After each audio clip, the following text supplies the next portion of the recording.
This week's programme for government promises to deliver 100,000 more GP appointments. But Public Health Scotland says that over the past year there were 500,000 fewer GP appointments than in the year before John Swinney became First Minister. BMA Scotland says the SNP's pledge is equivalent to just one extra day of appointments, an increase of less than 1%, and that's if the SNP even delivers it. Public Health Scotland data also reveals that in the first 3 months of 2025, the number of GP appointments was the worst on record. The SNP's programme for government is a pathetic con. Is the limit of John Swinney's ambition to undo a small amount of the damage inflicted by John Swinney? First Minister. So the programme for government set out the steps that we are taking to expand capacity within the health service to meet the demand for appointments with GPs. Yes, it includes the delivery of 100,000 additional appointments that will be available through GPs to look at particular high-risk factors such as high blood pressure, high cholesterol, obesity and smoking. But there will also be an expansion of the availability of Pharmacy First services, which are designed to meet healthcare needs of individuals where relevant, and also includes the expansion of the availability of allied health practitioners within frontline healthcare services, with a commitment to expand the funding available to primary care services as a greater proportion of new NHS funding. The combination of these factors will make an impact on the access to GP services in Scotland. Russell Findlay. So after 18 years of failure, John Swinney is now desperately trying to clear up the mess that his government has made. Now, BMA Scotland says that government rhetoric is failing to match reality, and the Royal College of General Practitioners of Scotland say they, quote, simply don't have the workforce capacity to deliver the 100,000 extra appointments. The way to increase appointments is to increase the number of GPs.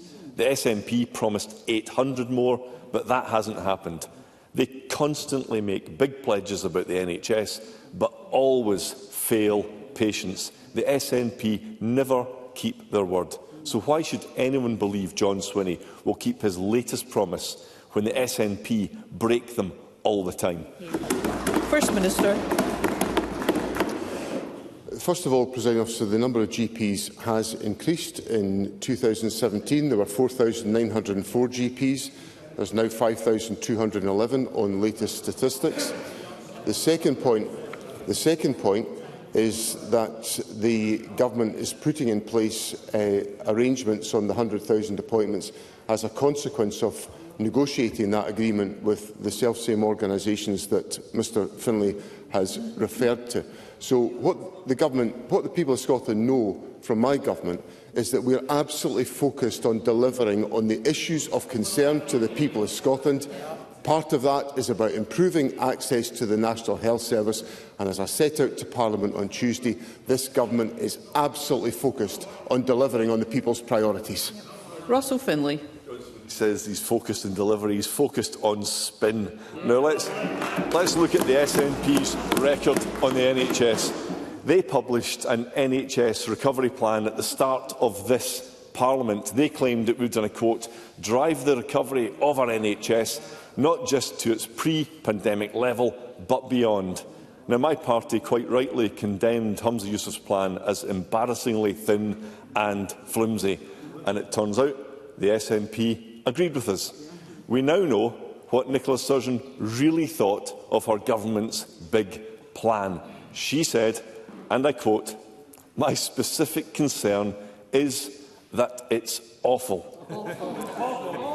For once, Nicola Sturgeon was right. Now, John Swinney was COVID Recovery Secretary at this time, so he must have had a view on it too. So what words would he use to describe it? First Minister. I don't think it's a particular revelation for Parliament to hear that the Conservatives condemned something. They condemn absolutely everything. They've got nothing. They've got absolutely. Let's hear nothing. One another. They've got absolutely nothing constructive to contribute to the debate. So let me just say to Mr Findlay that under my term in office as First Minister, we promised to carry out 64,000 extra appointments by the end of March 2025, and we didn't do that.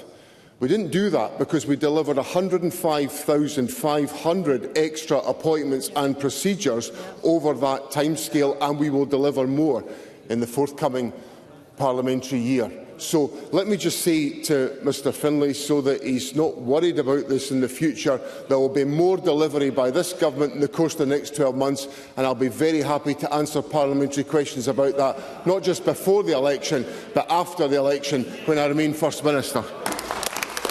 Russell Findlay.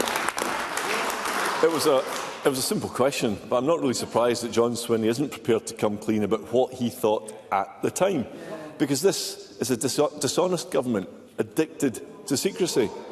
Mr Findlay, let's carry out our business in a courteous manner.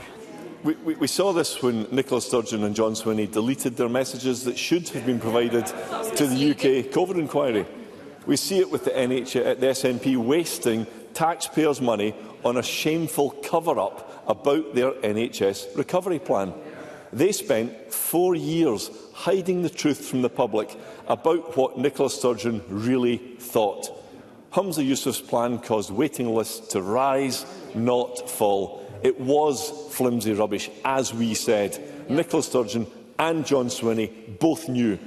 But the SNP hid the truth from the public, so Humza Yousaf failed upwards.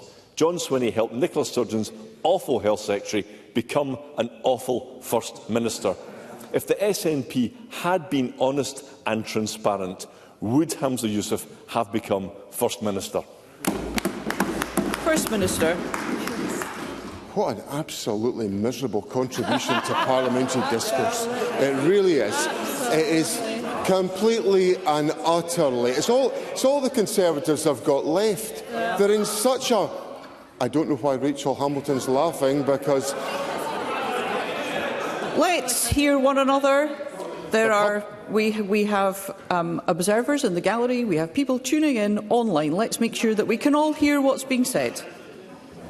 The public cast a judgment on the Conservative Party last Thursday, and it was pretty damning indeed about the future of the Conservative Party. What the public are interested in, and what I'm interested in, is delivering on the priorities of the people of Scotland. And right at the heart of the Government's programme is investment to support increased capacity in the National Health Service, so that we deliver more GP appointments, better access to GP services, and we get waiting lists down. That's going to preoccupy my thinking as First Minister, and I'm going to leave Mr Findlay to sit on the sidelines, as he does every week, throwing insults around, contributing nothing. I'm going to deliver for the people of Scotland.